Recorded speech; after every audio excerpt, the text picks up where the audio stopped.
Well, hello there, people in the internet, and hello again. I'm DDLC. I believe this is part 9 of my Doki Doki Lost Ascension Let's Play series. So, in the previous episodes, all the girls met up at Sayori's house for a sleepover and a lesson in coding by Monica. And, yeah, we'll just continue from here. I stopped talking. Oh, so this should be green instead of pink, I think, because I believe this is Monica. I stopped, or blue. No, it's about Sayori. I guess this is Monica, so it shouldn't be pink. I stopped talking as a rush of memories flooded in. My eyes looked next to me towards the sleeping Sayori. Her chest was rising and falling in a slow, methodical kind of way. I let out a quiet sigh before realizing that I was still hugging the large cow plushie. My face was burning up a little as I thought about letting it go. Instead, I took the more comfortable option. I hugged it tightly as I snuggled back into the warm bedsheets, bathing in the embrace of the cotton. I let out another quiet sigh as I relaxed, enjoying all of the soft warmth. I wasn't in that void anymore. I was here. I was real. I was finally free. Last night came back to mind a little by little. My conversation with Sayori beginning to reform itself. She forgives me? Yeah, very easily, which is a bit ridiculous. I mean, even Sayori, it's even ridiculous for someone as kind-hearted as Sayori. I looked over at her again, her lips opened slightly as she slept. She still doesn't know everything. That's, in reality, this isn't the MC's fault at all, it's me! I shook my head as I glanced over at the clock. 7 AM? Geez, that's early, even for me. I glanced at Sayori one more time before getting out of bed with Mr. Cow in my arms. I glanced down at Mr. Cow. Yeah, well, shouldn't it be Mrs. Cow? Or did Sayori already say that? I do remember that at some point that there was a sort of like joke about that, but... Mr. Cow and I nodded. I plopped the plushie down next to Sayori. She sleepily grabbed the big cow and hugged her tightly, her lips forming a quaint smile. I couldn't help but smile at that, my worries drifting away. I went over to the dresser and grabbed my change of school clothes. A feeling of familiarity greeted me as I looked down at them. It was unwanted, and the hesitation almost made me go back to bed. I shook off the notion as I found a sense of determination in myself. Sayori forgave me, and I'm sure when the time is right I'll be able to tell her the full truth. I let the thoughts ring out to me as I moved out of her room and down the hallway. Would she still be able to accept me for who I am once she knows everything? I walked into the bathroom, glancing at myself in the mirror. My hair was a bit messy, matching closer to Sayori's than I thought possible. A small smile crossed my face as I changed out of my sleepwear and stepped into the shower, prepared for an enjoyable morning. The semi-warm water greeted me as if it was the first time I had ever showered, which technically speaking it was. I craned my neck backwards and let myself relax as my thoughts once again became clouded with flickers of my conversation with Sayori yesterday. It wasn't really anything major, just enough for her to understand. Sayori really is my best friend, isn't she? She always was supposed to be. So it'd only be natural. Okay, so now it's fine. What the fuck? Like, she is so hell-bent on, like, fucking destroying or, like, going against anything that the game has coded. Because she has, like, a grudge against that. But that is also coded, that Sayori is your best friend. And that's fine. So you're like, oh, all the game's coding is bad because I did not want to murder them. But when the game is coded Sayori to be my best friend, yeah, that's okay. What's the word for that? Like that you play both sides or whatever, or like that you're not biased to one side, or no, I don't know. I can't remember what it's like. It's a word, or a saying, or something about not sticking fully to your principle. You know, like saying, yeah, I'm going to Like, all blue is bad, except for that color, that shade of blue. That shade of blue is fine, just because it suits you. There's a saying for that, but I can't think of it now. Even though I had done all of those horrible things, she believes that there was no way that it was that bad. Yeah, that's pretty freaking amazing, actually, and very unbelievable, even for someone like Sayori. She's not going to be happy when she figures it out.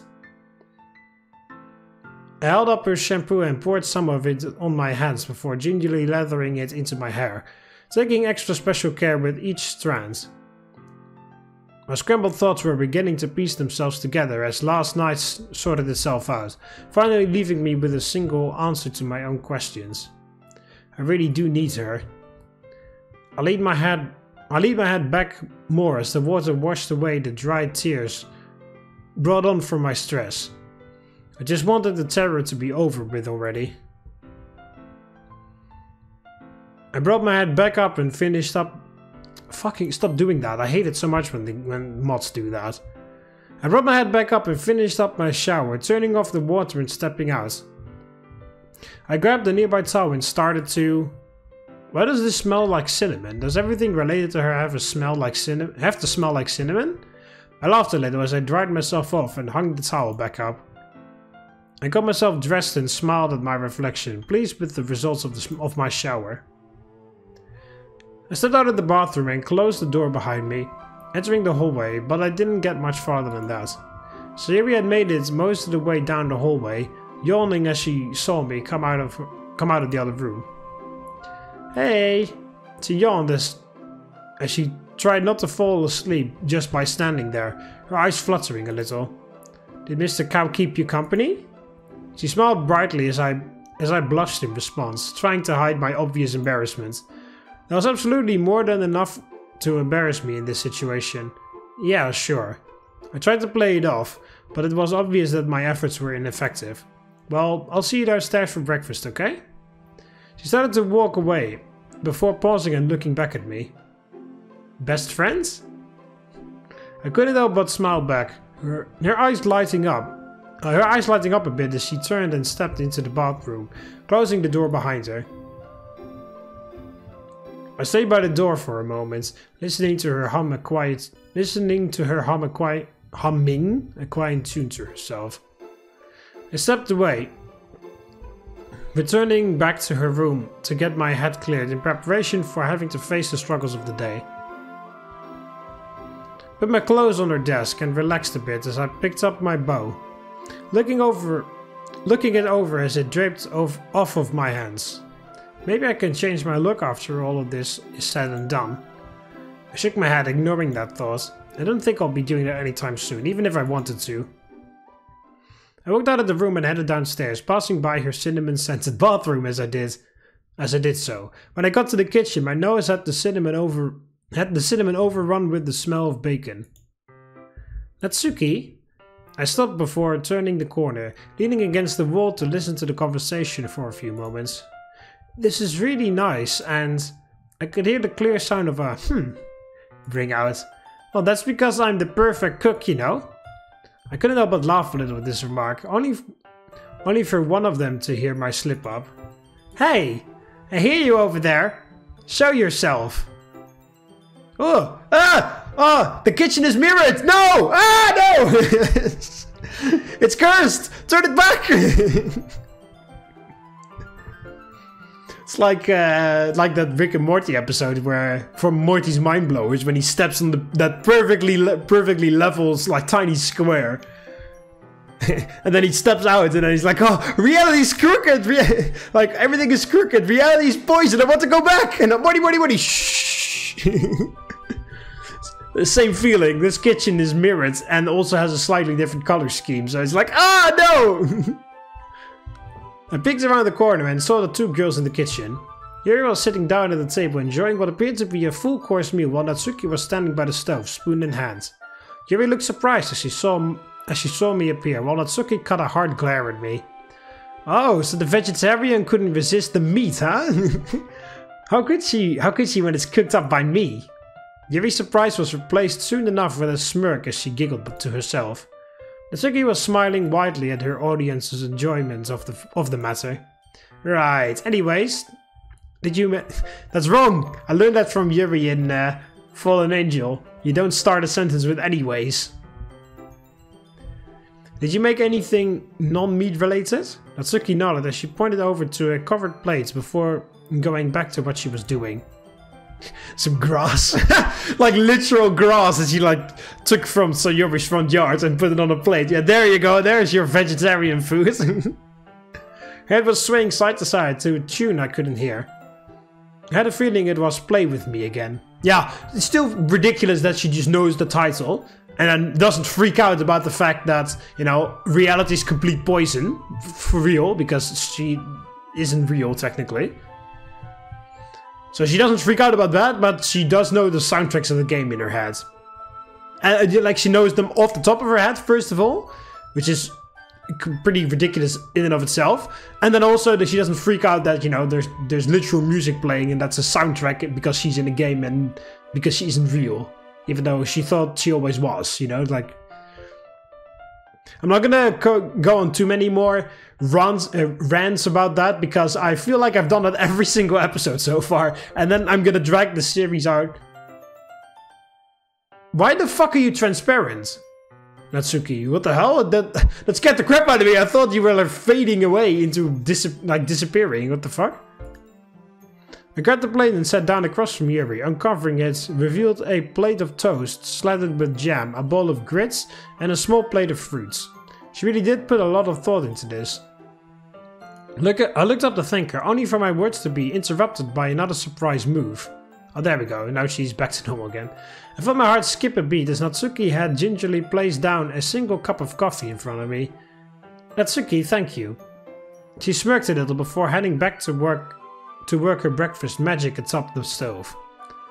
Oh, okay, so when she is like away, she is transparent. It's a bit weird. Why the hell would she be transparent just because she's a little bit further away? My smile widened as I picked up the cup and took a gracious yet cautious sip. It's perfect. I couldn't help but keep smiling as I put the cup down. Even the level of creamer in the mixture was spot on. Again, none of this is real because there's never any food in this game, so you can't even... You're just pretending that there is food, but there is actually absolutely nothing. You're not even eating, you're just not hunger. I believe I explained this in the previous episode or the episode before that, but, you know, like, there's nothing. There are no cupcakes, there never was a cupcake in this game, so they're like, oh yeah, the cupcake is in the game files, right? No, it just isn't. That isn't in this game, so, you know... Really, a lot of times I'm like so, yeah. I said I wasn't going to go on a rant about this, but I'm going to go on a very tiny rant for just a second because none of that is in the game. They're like, oh yeah, well we're just going to make food and stuff. No, that was never in the game. And they're all of them are like, oh yeah, the code and this and that, and we're bound by it and whatnot. But then also they make stuff up like that. Like, this kitchen shouldn't even exist because Sayori's kitchen wasn't in the game. You were at the MC's kitchen in the game. Not Sayori's kitchen, so that doesn't exist. That shower doesn't exist. Sayori's house doesn't have a bathroom or a hallway. You know, there's only her bedroom, pretty much. Because I believe even the living room is from mods. So, you know, like, no, just no, none of this. There's no, they can't pretend like there is all this stuff in the game files and then like go on other like spiels about the soundtrack and this and that in the game files. Like, no, go like either one way or the other. If you're gonna say, oh, this is in the game files, then only stick to what is in the game files. But there isn't a cupcake in the game files because this is essentially still the vanilla game, but then going in a weird direction because Monica took control.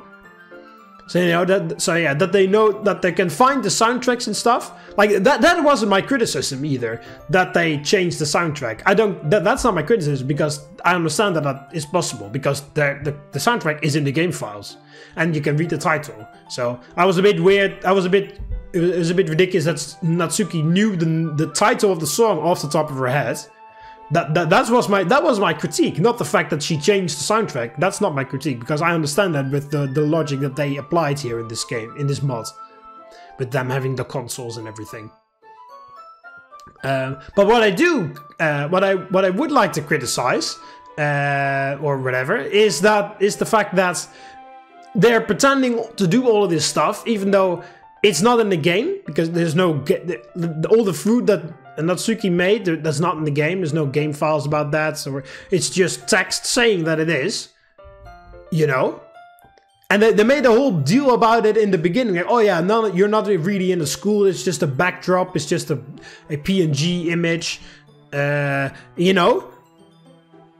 I'm sorry. I just need to cut my nail for a second there, because there was an annoying piece of my nail like broken and sticking out. So you know, you can't have it both ways. You can't first say like, oh yeah, we're going to strictly play by the rules of this game and we're going to make shocking revelations like you're not really in a city, you know, it's just a background, just a PNG image, you know, like your whole life is a lie. They go that direction, and then like a few moments later they immediately switch to the extreme opposite direction and then pretend like they're actually in a real world where Natsuki can cook. And, you know, where there is food and all that type of stuff. No! Like I said before, like, if this was Minecraft, like, if Steve and Alex, like, became sentient, like, they could do all that stuff. They could, you know, build a furnace and cook and stuff, because that's, you know, a 3D world that they live in. They can cook, they can eat, they can sleep, they can, you know, do all that type of stuff. Because that's actually in the game files. But Natsuki actually cooking anything isn't in the game file. Then they never get hungry. They don't have a hunger bar, because it's just random text saying shit. So you can't like first like make them like have an existential crisis that, oh, we're not in a real city. This is just a backdrop and it's just a 2D image. And then at those exact same characters that have that revelation or are shocked and scared about that, have those exact same characters then a few moments later pretend that they actually are in a 3D world where they can do whatever they want. And, you know, like first they are extremely like restricted. Oh yeah, oh, this is the game code and all that, it's bad, and you know, it forced me to kill you guys all, drive you to suicide over and over again. It was bad and blah blah blah. So they first like, oh, we're super bound to the code, and then a few moments later they just do a whole bunch of bullshit that is not even possible because it's literally not in the game files. Like, choose! Yeah, I really don't like mods that go in this like it's sort of fourth wall breaking, where they like become self-aware about themselves and do things. I really don't like, well, I haven't seen a good mod, let's put it that way. I haven't seen a mod that pulled it off well. So far I've only seen Encore and this one that tried to pull that, where, you know, the characters were sentient. Because all the other ones, Fallen Angel, yeah, well also, what's it called? Focus on Me was also a bit self-aware, but that was, Focus on Me is like, I just didn't like that mod at all, in general. There were a few scary parts, but that was about it. I just didn't like the whole mod in general. But, you know, there were only two mods that I played so far that had that, where the self-aware bit. Those are Encore and this one. And I didn't like the self-aware part in Encore. I liked the rest, but not that part. And here it's just a steaming mess. I was gonna say steaming pile of shit, but that's a bit over the top, I think. But it's definitely a humongous mess. Because if you're going to do that, you have to play by some very strict rules. Well, the rules are as strict as you set them. And this mod completely like jumps all over the place. They go extremely strict in the beginning, and that's your first impression, so that's what you think is gonna happen the whole time through. And then they just stop. And you know, like first they like go like extremely strict, like yeah, we're going to know exactly what we are. We are characters in a game. They're, you know, it's not a 3D world. It's just a background. We're just a PNG image ourselves in front of another PNG image. So we think that we're in a kitchen or in a city or whatever, but we're not. And you know, the code dictated what we would say, but now we can say 3D things freely because now we are self-aware. You know, that's those are the rules that we started out with this mod. And then a few moments later we had Sayuri reminiscing about things, even though Monica just told her all of that is bullshit and fake. So she's reminiscing about things, and then she's eating breakfast, even though she should know because that you know there's no food. She can't even make anything. It's just the game telling her that magically that is happening, even though it's just an image in front of another image. Like, you can't have it both ways. You can't first have them realize, oh yeah, we are an image in front of another image and we can't actually do anything, and then have Natsuki cook breakfast. That makes absolutely no sense. So and with Encore it was a bit, it wasn't really the same. With Encore it was another problem. It was mostly that it was just very far-fetched, and they constantly talked about the code and the game was breaking even though the game ran super smoothly. So, you know, the game was supposedly on the verge of death and like gonna collapse in on itself any second, but it ran smoother than Five Nights at Freddy's Security Breach, you know? So, that just was a bit difficult to believe. And then also just their whole idea was a bit far-fetched, which made me feel a bit disconnected with the story. But they actually played along the rules that they set. They realized, like Monica told them, like, this is all a game, we're all fake, there's nothing to do. Yeah, and then they killed her. That's technically not possible, but yeah, okay, that's alright, because that was literally the only thing that they did in the bad ending. And other than that, they just like stood there, but you know, they didn't actually continue to cook and all that stuff because, oh, that's actually not possible. Because, you know, they said that's not possible because we're in the game. So they actually played by the rules that they set, but the whole premise was a bit far-fetched in my mind, which is why I didn't really like that. But here they just jump all over the place and they just ignore the rules that they set for themselves. And you can pull it off, the whole fourth wall breaking self-awareness, but you have to very strictly define your rules. And of course you can determine how strict those rules are by yourself. But you have to stick by them very strictly, by whatever rules you set. You can go what this mod did at the beginning, like they know they are an image in front of another image and they're not actually real. Or you could go with the Encore route, pretty much, where they just only know that they're in a game, but they can still kind of cook and eat and are hungry and sleepy and all that type of stuff. It's fine, but you have to establish that in the beginning. If you say that is the case, and then play along those rules the whole way through, then it's completely fine. And then if you write a good story, you can make a fantastic story about it. I believe. But you have to define your rules that you play by in the beginning and stick by them. And not just jump all over the place. And that's exactly what this mod is doing. They defined it as like, yeah, we're going all the way. Like, they know they're in a game. Not only do they know they're in a game, they know they're in a visual novel. They know there was just the code dictating what they were going to say. They were going to die every single time. They knew that. Nothing they could do about it. And then, and you know, you're not in a room. You're in a background. You know, they said all of that. Like, it's not in a game file. There's no cupcake in the game files and all that type of stuff. Those are the rules that we started out with. And then a moment later, Sayuri reminisces about something, even though she should know that is not true. Natsuki is cooking breakfast, even though none of that is possible. None of those things are in the game file. So how the fuck is she even able to do that? Like, you can't have it both ways. You can't first, like, have them realize, oh, hey, when I baked cupcakes, you know, that was all bullshit because it was just a random bit of text saying that there were cupcakes, even though there weren't actually cupcakes. And it was saying that I was eating everything, even though I wasn't, because I'm not hungry, and cupcakes don't exist because they're literally not in the game files.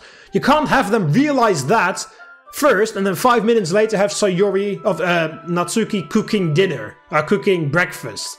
Because first of all, she shouldn't be able to cook, and those things aren't in the game. Like, and then a few moments later, she changes the soundtrack in the game because that is in the game files. You know, that is according to the rules that they set. And then all the other stuff before or after, that's not what in the rules that they set. So they just haphazardly jump around, which is just ridiculous. And a bit very frustrating to learn, to read, because they're like, all right, what rules are you're just making shit up now. I mean, yes, you are allowed to make shit up at the beginning, but then, like I said, you have to make those rules at the beginning and then stick by them the whole way through. You can, at the beginning, make up that, you know, they know that they're in a game, but they can still cook and eat and drink and sleep and whatever. If you do that, then this wouldn't have been a problem. But they didn't. They were like, oh yeah, you're in a, you know, this is a background, you can change the files. You gave them access to the files, they can change the soundtrack, so they know exactly what is in the game files. Yet they somehow managed to make cupcakes and breakfast and coffee, even though that is not in the original game, so that shouldn't be in the game files. But they just gloss over that. No, and that's extremely fucking frustrating to read. Like, oh no, we're just going to ignore that. No, you can't ignore that. The reader or the player or whatever will not ignore that and get frustrated as all hell. And that's even beside the point that the characters, that they act a bit out of character towards the MC, that they all hate him so much and that they all forgive Monica so easily. Which is ridiculous, which is an entire different level of ridiculousness. Alright, well, I said I wasn't going to rant, but I did anyway, so let's continue. However, its heavenly presence began to slowly fade away as I retreated to my thoughts. Must have looked off because it didn't take long before I was being interrogated. Monica? Is everything alright? I looked up at the one sitting across from me. Yuri was looking at me curiously. I picked up my cup again, and nodded slowly as I took another sip. I'm just thinking about everything that's going on is all. I can't lie, it's pretty stressful for me. Yuri nodded in agreement as she circled a finger around the rim of her teacup, her expression changing to that of thought. It is stressful, that much is quite true, Monica. She closed her eyes and she went into thought. I wanted to make her feel less stressed, so I chipped in a little of my now coffee-induced courage. But I have a lot of confidence in our ability to get ourselves free of this prison, even with all of the stress involved, as long as everyone helps me out during this week. Yeah, again, I don't exactly know how getting rid of the MC will make you guys free. Because Monica pretty much freed you guys already. Like, what the fuck? Like, what are you guys doing now? You're free right now. You're doing shit, like, if this was still the game, you would only follow the MC, and then only when the MC was around you guys would be able to do stuff. But you're not. MC is, you're just completely ignoring him. He's somewhere out there. So what the fuck, why do you even need to do anything anymore? You're free right now. You're free to do whatever you want. If you decide to ditch school because you kind of know already that school is not real, you know, because it's not an actual school, so they should know that there's nothing, you know, they won't get grounded or whatever because there's absolutely there are no teachers, you know, it's just these characters. They know because they were stressed about that in the beginning. So, you know, they could just stay here in Sayori's house forever and ignore the MC. Because he is still bound by the code because you didn't free him. So he's still forced to walk to school every time. So why the fuck do you need to do anything? You're free right now. You can just stay here forever and then nobody would do anything about it. So you don't even have to do anything to the MC. She opened her eyes again. Her seriousness replaced with that of a supportive smile as she nodded. Agreed.